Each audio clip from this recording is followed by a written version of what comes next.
Assalamualaikum warahmatullahi taala wabarakatuh. Alhamdulillah, bersyukur kepada Allah Subhanahu wa taala diberi kesempatan untuk bertemu lagi dalam slot pembelajaran Ustaz Rahim. Insya-Allah hari ini Ustaz nak kongsi satu tajuk untuk anak-anak tahun 4 pendidikan Islam untuk anak-anak tahun 4. Jom tengok. Okey, hari ini Ustaz nak ajar bab sirah. Bab sirah. Okey. Sebelum nak belajar, Ustaz nak kita dengar satu nasyid sama-sama. Rasulullah, dalam mengenangmu kami susuri lembaran sirahmu, pahit getir perjuanganmu membawa cahaya kebenaran.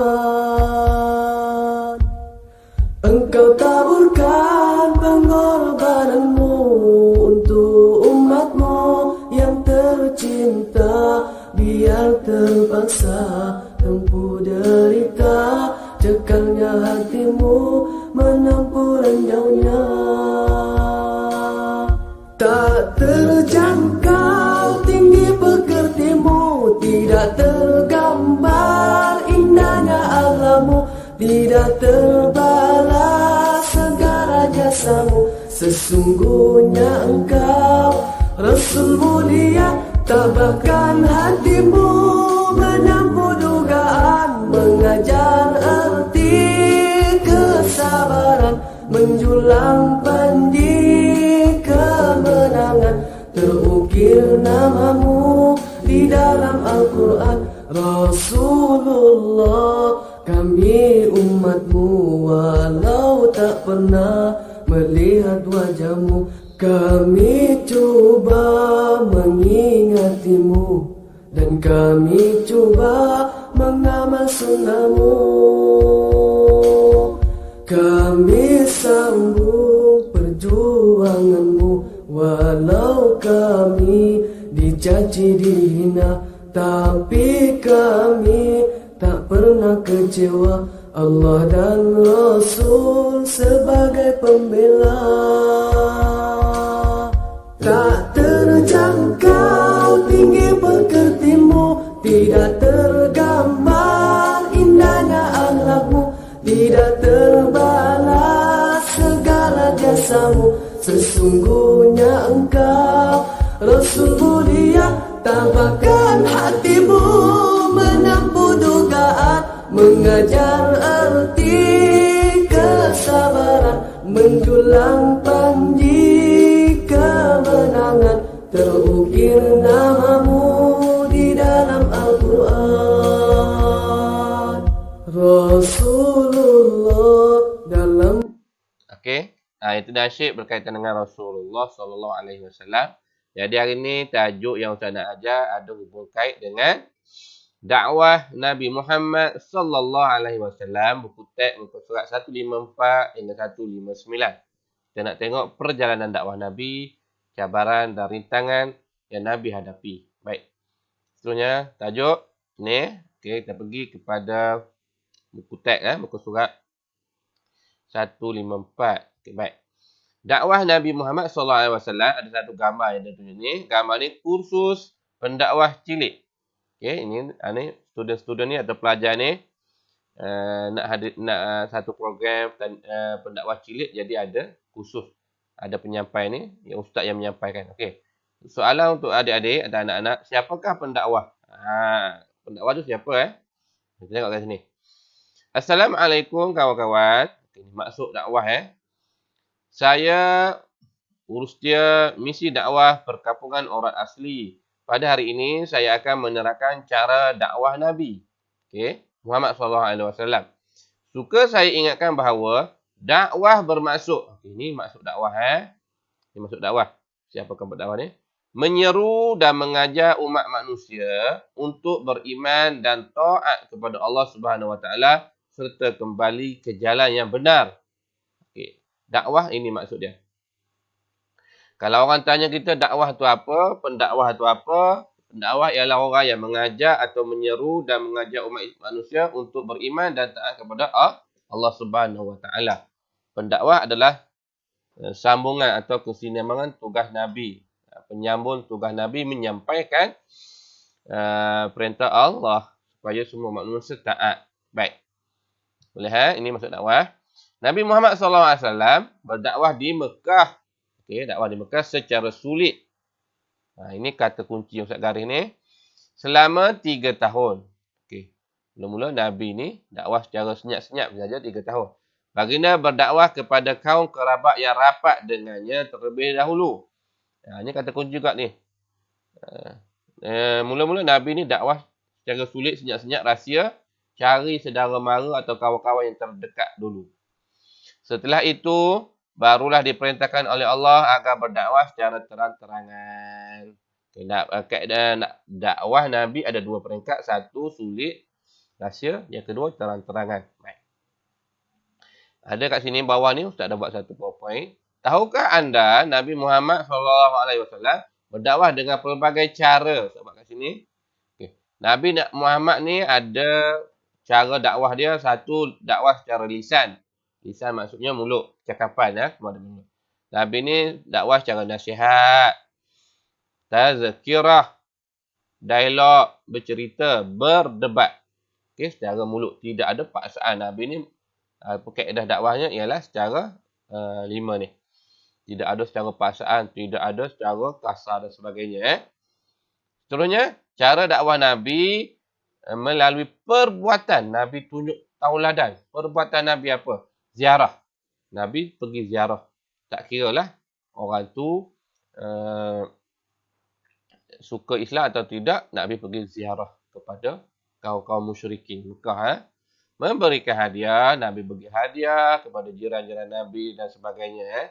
Mengutuskan surat. Ini bagi negara-negara yang jauh ataupun raja-raja tu, Nabi pernah utus surat cerita tentang Islam. Menghantar utusan ni sama juga, Nabi hantar utusan-utusan Nabi untuk menyampaikan dakwah ke negeri-negeri lain. Berakhlak mulia. Nabi ni terkenal dengan Al-Amin, orang yang boleh paling dipercayai, beramanah dan sebagainya. Jadi Nabi ni tunjuk tauladan. Jadi sedikit sebanyak orang kafir atau musyrikin tu tertarik dengan akhlak Nabi. Dakwah secara perbuatan. Baik, seterusnya. Kita nak belajar tajuk ni, muka surat 156. Tentangan kafir Quraisy terhadap dakwah Nabi. Nabi dalam berdakwah secara sulit atau terang-terangan menghadapi pelbagai tentangan. Cabaran banyak. Bukan orang suka kat Nabi. Nabi ni menghadapi pelbagai cabaran. Kita tengok satu persatu. Ustaz dah buat. Baik. Tentangan kafir Quraisy terhadap dakwah Nabi Muhammad SAW. Pertama sekali fitnah. Fitnah. Orang Quraisy menuduh Nabi Muhammad SAW sebagai gila. Nabi orang kata gila dan Nabi Muhammad ni duk cerita Tuhan tak nampak pun Tuhan kan. Ahli sihir. Nabi Muhammad ni ahli sihir. Sebab apa? Boleh dia pun kata Nabi Muhammad boleh buat Quran lah, dapat macam-macam lah. Nabi kata ahli sihir. Dan pendusta. Nabi ni penipu banyak. Dia pun kata, orang Quraisy kata, fitnah je ni.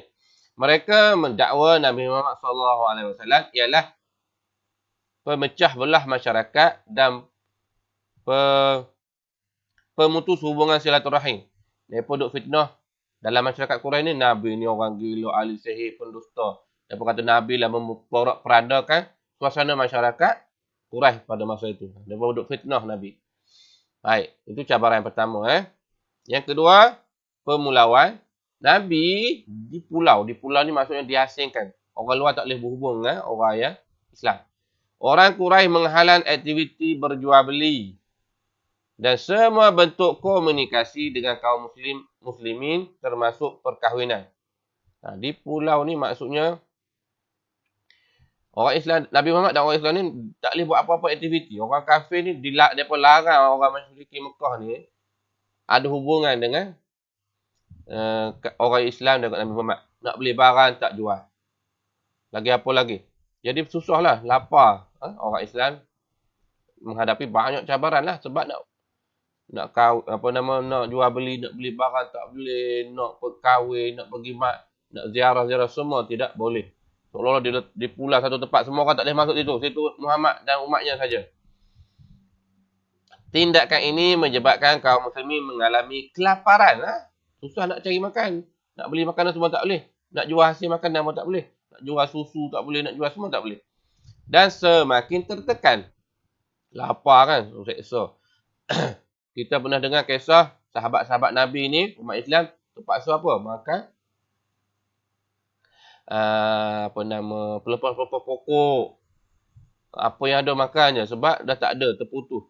Selama mana? Selama 3 tahun seksanya umat Islam dan Nabi Muhammad.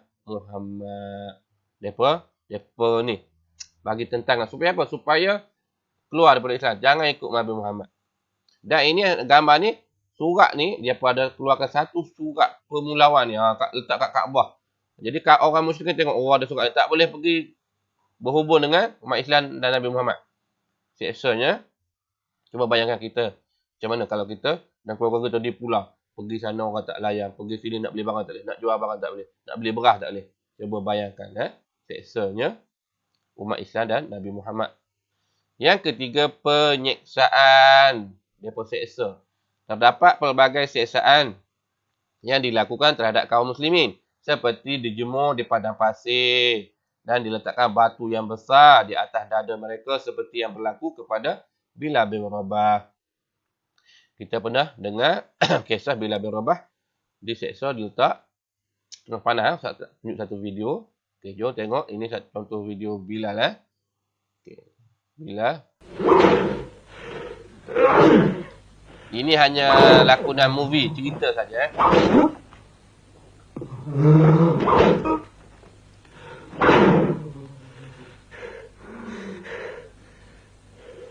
أحد الله أحد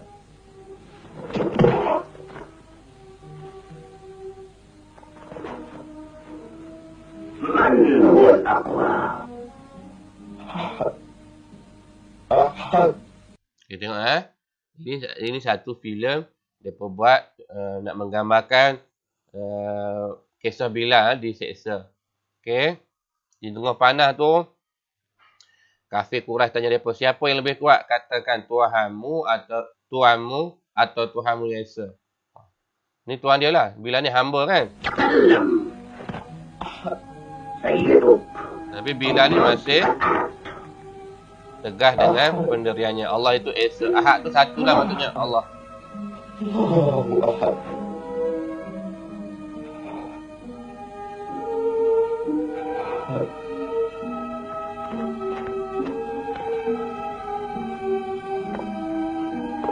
Tak batu.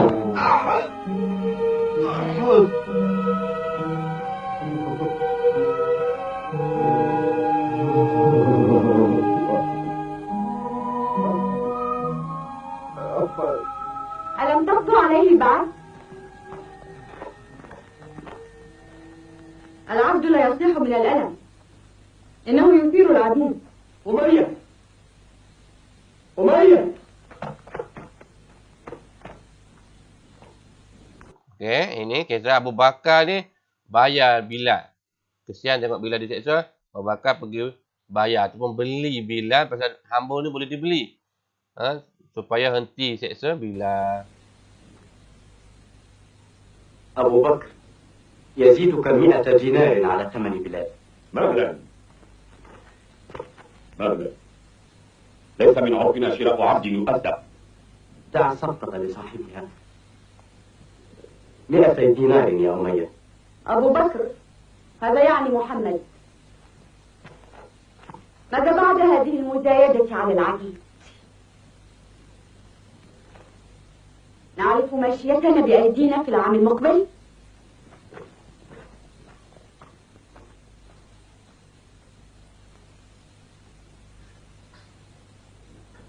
خذوه لا حاجة بي إليه. Okey. Akhirnya Bilal tu dibeli oleh Abu Bakar dan bebaslah Bilal daripada jadi hamba. Ini kisah Bilal. Pengorbanan Bilal ni Allah janji syurga kepada Bilal bin Rabah. Masya Allah, subhanallah kan. Pada satu kisah Nabi pernah dengar tapak kaki Bilal berjalan dalam syurga. Masya-Allah. Terbaik. Hasil daripada Bilal ni kekal dengan keimanan kepada Allah Subhanahu Wa Taala. Seksa pun dia kata apa? Ahad Allah itu esa. Baik. Tentunya itu penyiksaan. Seterusnya pembunuhan. Pembunuhan juga berlaku ke atas orang Islam. Yang paling masyhur sekali kita pernah dengar nama Sumayyah. Okey, ada juga dalam kalangan para sahabat Nabi Muhammad SAW yang dibunuh dengan kejam seperti Sayyidina Yasir dan Sayyidatina Sumayyah. Sumayyah dan Yasir ni, Sumayyah ni terkenal dengan syuhada pertama, orang yang mati syahid pertama dalam Islam, iaitu Sumayyah. Dia kekal dengan iman dia walaupun diseksa. Itu Sumayyah. Okey, Ustaz nak tunjuk satu kisah pasal Sumayyah.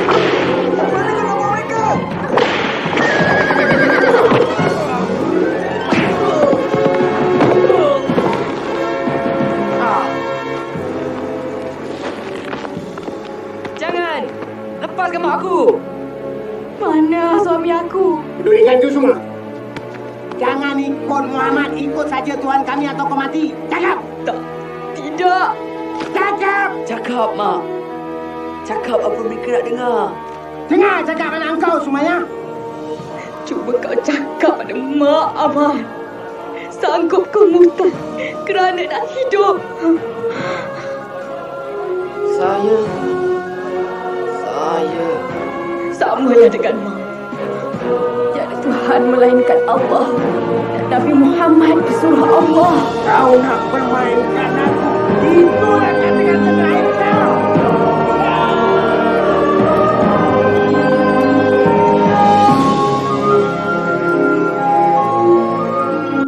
Okey, itu macam contoh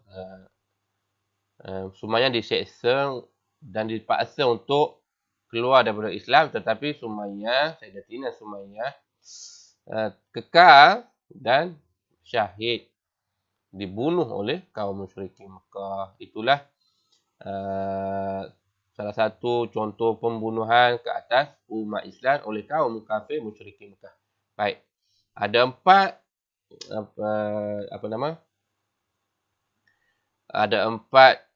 tentangan yang paling hebat dihadapi oleh umat Nabi Muhammad dan orang Islam di Mekah. Baik, seterusnya kita tengok kepada akhlak Nabi ketika berdakwah. Nabi ketika berdakwah ada akhlak-akhlak atau contoh teladan yang kita boleh ikuti dan pelajari. Kita tengok ada 3, kita letak satu-satu. Nabi Muhammad sentiasa optimis terhadap janji dan bantuan daripada Allah. Kita baca, Nabi Muhammad SAW menolak tawaran daripada kafir Quraisy seperti pangkat, harta, kekayaan dan wanita. Nabi ni dijanjikan oleh kafir musyrikin, kalau hang tak bawa Islam, hang tinggal Islam, hang ikut kami bagi apa, pangkat apa nak hang bagi. Harta apa boleh bagi. Wanita apa pun nak cakap je. Mereka bagi supaya apa? Supaya Nabi Muhammad tinggal Islam. Jangan duk dakwah-dakwah dah. Tapi apa Nabi buat? Baginda Nabi tetap yakin dengan pertolongan Allah. Meneruskan usaha dakwah sehingga berjaya. Itu nama dia optimis. Optimis ni maksudnya yakin 100% dengan janji Allah. Jadi Nabi tolak apa tawaran yang kafir musyrikin bagi. Nabi tetap yakin dengan pertolongan Allah. Okey, baik. Yang seterusnya, Nabi Muhammad seorang pendakwah yang penyayang. Contoh penyayang apa? Ketika Nabi Muhammad SAW berdakwah di Taif, ada satu tempat nama dia Taif, Nabi pernah pergi kat situ berdakwah. Penduduk Taif menolak dakwah Nabi dengan mengusir dan mencederakan baginda.